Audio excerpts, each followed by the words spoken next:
বৈষম্য বিরোধী ছাত্র আন্দোলনের জাহাঙ্গীরনগর বিশ্ববিদ্যালয় শাখার ১৩ সমন্বয়ক ও ৪ জন সহ সমন্বয়ক পদত্যাগ করেছেন।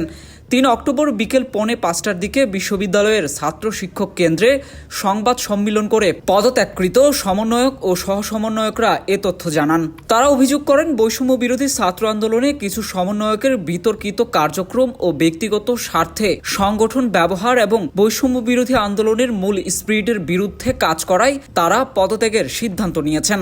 সংবাদ সম্মেলনে সমন্বয়ক আব্দুর রশিদ জিতু বলেন, ৯ দফার ভিত্তিতে শুরু হওয়া কোটা সংস্কার আন্দোলন ফ্যাসিবাদ বিরোধী আন্দোলনের রূপ নিয়েছিল। তবে সেই দাবিগুলো গুরুত্ব না দিয়ে সংগঠনটি এখন একটি সরকার দলীয় ছাত্র সংগঠনের মতো কাজ করছে। বৈষম্য বিরোধী ছাত্র আন্দোলন দেশের বিভিন্ন বিশ্ববিদ্যালয়ের ছাত্রদের প্রতিনিধি হিসেবে সঠিক ভূমিকা রাখতে ব্যর্থ হয়েছে।